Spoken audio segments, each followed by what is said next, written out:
To remove rust from a bike, first mix equal parts baking soda and water until it forms a paste. If you have lemon juice, add just a splash to make the mixture even stronger.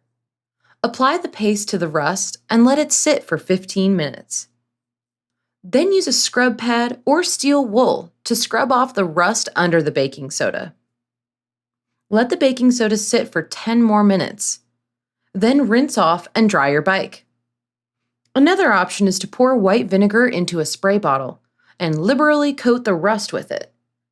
Let it sit for 15 minutes. Then rinse and dry your bike.